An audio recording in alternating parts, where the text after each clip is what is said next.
Apa kabar pemirsa, bertemu lagi bersama saya Mendy Nugroho dalam Warta Parlamentaria. Kami sudah menyiapkan beragam informasi seputar kinerja dan kegiatan anggota DPR RI. Inilah Warta Parlamentaria selengkapnya.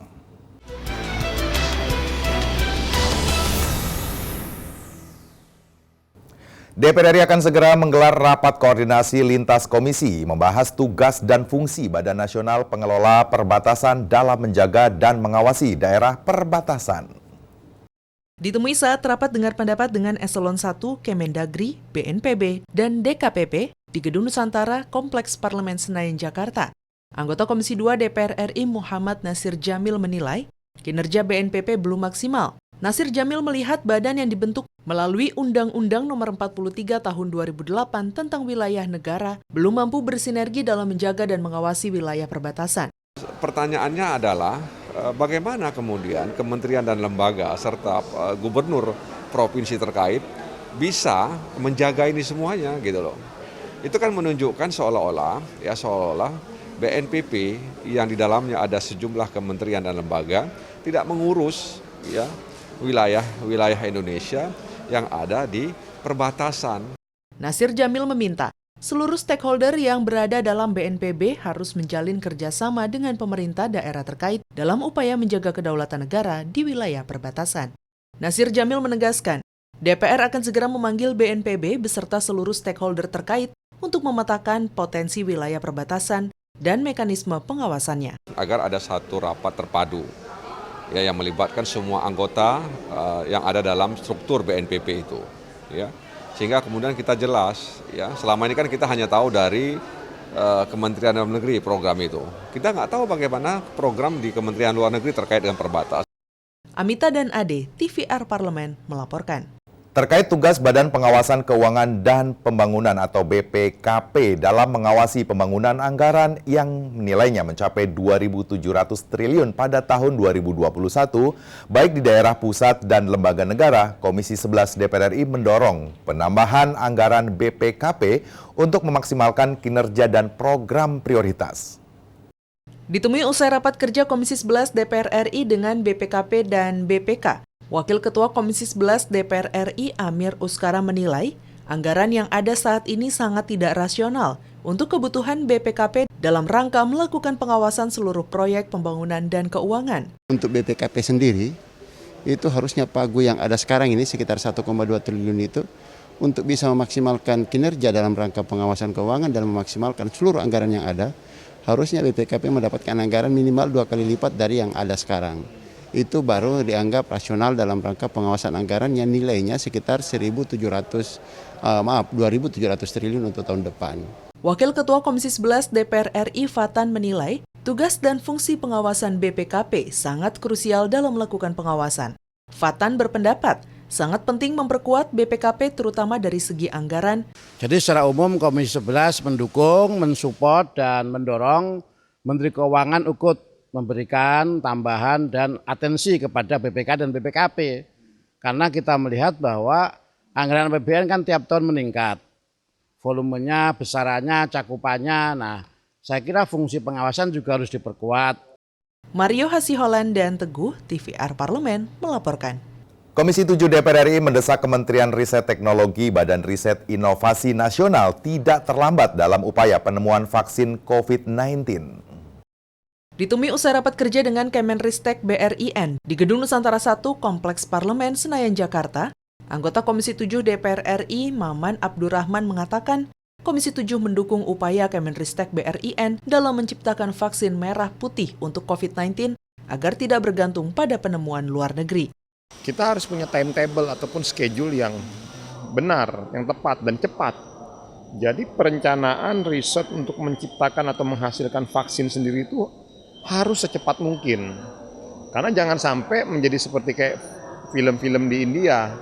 Polisi-polisi dalam film India kan begitu. Jadi pada saat kita berantem ada penjahat datang, kita udah berantem, penjahatnya udah kalah, baru polisinya datang gitu. Terkait birokrasi yang kerap kali menjadi kendala proses perizinan di segala aspek, Maman menilai seluruh lembaga terkait termasuk lembaga sertifikasi harus bersedia melonggarkan birokrasinya dalam rangka mendukung penemuan vaksin merah putih tanpa mengenyampingkan pengawasan sebagai upaya menciptakan produk yang berkualitas dan bermanfaat untuk masyarakat. Harus ada political will dari semua stakeholder pemerintah negara kita. Baik itu dari eksekutif, baik itu dari legislatif, bahkan yudikatif, lembaga penegak hukum. Karena pada akhirnya untuk melakukan percepatan sebuah proses, ini keterkaitannya masalah aturan prosedural. Panji dan Teguh, TVR Parlemen melaporkan. Jangan kemana-mana pemirsa, karena kami masih memiliki banyak informasi lain dalam Warta Parlamentaria. Di antaranya datang dari Komisi 2 DPR RI dukung pilkada serentak dilaksanakan Desember 2020 setelah jeda berikut.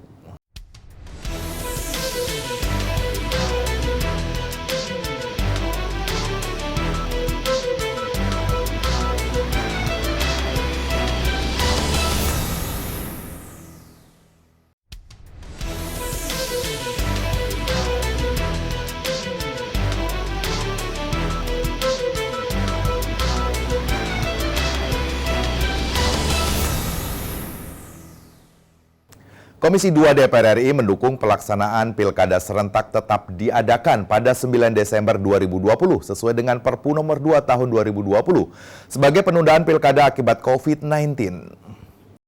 Ditemui di Gedung Nusantara DPR RI Jakarta, anggota Komisi 2 DPR RI Gus Pardi Gaus menyampaikan, meskipun penanganan dan pencegahan penyebaran COVID-19 di Indonesia masih terus berlangsung, Komisi 2 DPR RI mendorong pilkada tidak ditunda hingga 2021, karena belum ada jaminan berakhirnya pandemi di tahun 2021. Selain itu, ada 45 negara yang tetap melaksanakan pemilu dengan aman di tahun 2020. Pada awalnya, Komisi 2 menginginkan 2021, tapi dengan dua alasan yang disampaikan oleh pemerintah bahwa tidak ada satupun yang menjamin bahwa 2021 itu akan terjadi penurunan atau tidak ada lagi COVID. Yang kedua adalah ada 45 negara yang melaksanakan pemilu di 2020. Anggota Komisi 2 DPR RI, Mardani berharap pelaksanaan pilkada menerapkan protokol kesehatan secara ketat, mulai dari proses awal hingga perhitungan suara. Mardani mendorong adanya sanksi yang diberikan kepada panitia dan masyarakat jika terdapat pelanggaran protokol kesehatan pada saat pelaksanaan pilkada. Nah, kita lagi berharap agar penjarangan termasuk penerapan COVID-19 pada saat hari pencoblosan, sebelum, saat, dan pasca pada saat perhitungan betul-betul protokol COVID-19 ketat. Bahkan kita sudah mengusulkan kalau ada peserta pemilu yang tidak melaksanakan protokol COVID-19 bisa diberikan sanksi. Ferdian dan Bani, TVR Parlemen melaporkan. Sejumlah anggota Komisi 8 DPR RI menolak wacana sertifikasi penceramah yang direncanakan oleh Kementerian Agama karena dikhawatirkan akan menimbulkan keresahan di masyarakat. Terkait wacana program sertifikasi penceramah agama yang akan diikuti oleh sekitar 8.200 penceramah, anggota Komisi 8 DPR RI Jeffrey Romdoni menilai program tersebut memang perlu dilakukan, namun cukup diberikan penilaian oleh lembaga agama atau pendidikan agama masing-masing. Karena menurut Jeffrey, tujuan penceramah agama adalah untuk menyebarkan kebaikan agama. Ini juga menuai reaksi negatif juga dari beberapa kalangan, bahwasanya dai itu kan umumnya memang ini para kiai ya. Banyak juga yang sebenarnya sudah kompeten, tapi ya memang saya rasa tidak harus seperti itu juga. Ya karena justru sebagian juga kalangan mungkin menganggap ini salah satu istilahnya itu ikatan, jadi agak kurang bebas barangkali seperti itu. Anggota Komisi 8 DPR RI Kusuma Kelana menolak rencana sertifikasi penceramah agama karena program tersebut justru akan meresahkan pendakwah dan dikhawatirkan akan adanya ketidaktepatan indikator dalam memberikan sertifikasi kepada penceramah yang justru menimbulkan polemik di masyarakat. Kalau dikaitkan dengan kalau misalnya tadi sertifikasi pendakwah dan lain sebagainya, siapa yang berhak memberi sertifikasi? Kalau negara bisa saja, tetapi harus jelas indikator.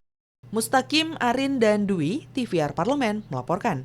Terkait harapan Menteri Pemberdayaan Perempuan dan Perlindungan Anak untuk memasukkan kembali rancangan Undang-Undang Penghapusan Kekerasan Seksual pada prolegnas prioritas, Komisi 8 DPR RI akan berupaya memasukkannya kembali prolegnas 2021. Ditemui saat rapat kerja dengan Kementerian Pemberdayaan Perempuan dan Perlindungan Anak di Gedung Nusantara II DPR RI, Wakil Ketua Komisi 8 DPR RI Marwanda Sopang menjelaskan, dicabutnya RUU PKS dari Prolegnas 2020 karena minimnya waktu yang diberikan Balik dan Badan Musyawarah untuk masa pembahasan undang-undang yakni sampai Oktober 2020. Untuk itu Marwan berharap pemerintah bersama DPR akan berupaya agar rancangan undang-undang PKS dapat dimasukkan dalam Prolegnas Prioritas 2021 dan kembali dilakukan pembahasan. Kalau Komisi 8, karena ini sudah berada di BAMUS, di pimpinan DPR, kita tetap siap. Kalau dikasihkan tugas ini dibahas di Komisi 8, kita membahas. Karena kita sudah paham sebetulnya perbedaan pandangan kita tentang undang-undang ini di substansi mana saja yang krusial. Sementara itu, anggota Komisi 8 DPR RI Diah Pitaloka mengatakan, dengan pendekatan draft baru rancangan Undang-Undang PKS dan dukungan dari masyarakat, pembahasan substansi rancangan Undang-Undang PKS dapat dilakukan dengan lebih lancar dan mudah dari periode sebelumnya. Jadi draft itu sekarang sudah mulai diperbarui dan mungkin akan segera masuk lagi dalam pembahasan di Balik DPR untuk diharmonisasi. Nanti mungkin ada beberapa teman dan saya sendiri mungkin juga akan menjadi pengusul untuk dibicarakan lagi di DPR. Ayu dan Edo, TVR Parlemen, melaporkan. Komisi 10 DPR RI meminta pemerintah dan masyarakat bersiap menjalani sistem pembelajaran jarak jauh atau PJJ ke depannya, meski PJJ dinilai berdampak pada mentalitas peserta didik. Ditemui di Gedung Nusantara I DPR RI Jakarta, Wakil Ketua Komisi 10 DPR RI Agustina Pramestuti menyatakan, di masa mendatang, PJJ akan menjadi salah satu hal yang sangat lumrah dilakukan dalam melakukan kegiatan belajar mengajar. Meski begitu, PJJ belum bisa menjadi solusi kegiatan belajar mengajar sekolah karena berdampak pada kondisi psikologis peserta didik saat menghadapi masalah sosial di luar sekolah. Nantinya metode PJJ perlu dirancang menyerupai pendidikan tatap muka. Tidak bisa 100% dilakukan. Anak-anak itu belajar untuk menghadapi masa depan. Dan masa depan itu tidak virtual. Masa depan itu nyata.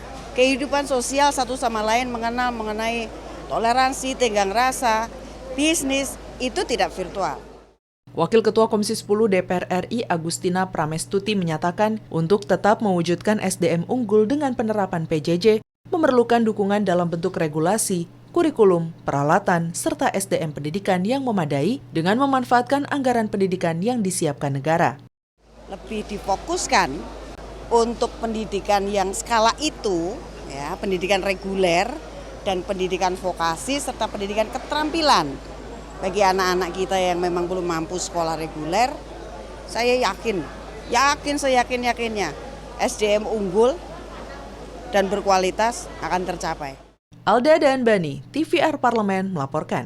Pemirsa, kami masih memiliki banyak informasi lain dalam Warta Parlamentaria. Tetaplah bersama kami.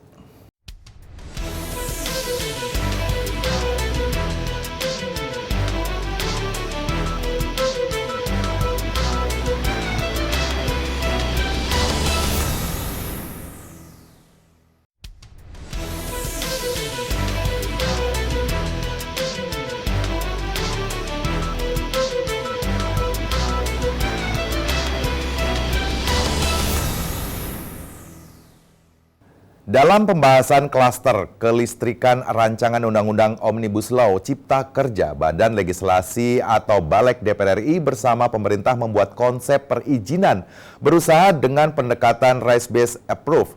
Balik DPR RI meminta PT PLN fokus melakukan pembangunan transmisi jaringan dan pendistribusian ke masyarakat. Di Gedung Nusantara I DPR RI Jakarta, Ketua Balik DPR RI Supratman Andi Aktas menjelaskan, dalam kewenangan berusaha dibagi antara hulu dan hilir. Pengelolaan pembangkit harus diserahkan pada pihak swasta, sehingga PLN tidak harus melakukan maintenance pembangkit listrik dengan biaya tinggi. Dengan pembagian tersebut, akan menghemat biaya maintenance atau perawatan dan memperkecil kerugian PLN. Dia itu harusnya bisa memonopoli melakukan pembangunan transmisi, jaringan, dan distribusi. Nah, untuk kegiatan pembangkit, udahlah serahkan kepada pihak swasta untuk bisa dilakukan itu. Sehingga PLN itu bisa fokus hanya membeli listrik dan yang kedua menyalurkannya, kemudian menjualnya kembali kepada masyarakat. Sementara itu, anggota Balik DPR RI Firman Subagio menyoroti konsep perizinan berusaha ketenaga nukliran di sektor pertambangan dan pemanfaatannya. Seluruh pengelolaan uranium seharusnya diserahkan ke pemerintah dan BUMN karena memiliki resiko tinggi dan sulit diawasi jika dikelola swasta. Dari siapapun yang akan melakukan penambangan dan ketika ada uraniumnya, wajib mereka menjual kepada BUMN tersebut. Jadi semua dikendalikan dan semua dikoordinasikan dan semua diawasi oleh negara, oleh pemerintah. Fitian dan Domi, TVR Parlemen melaporkan.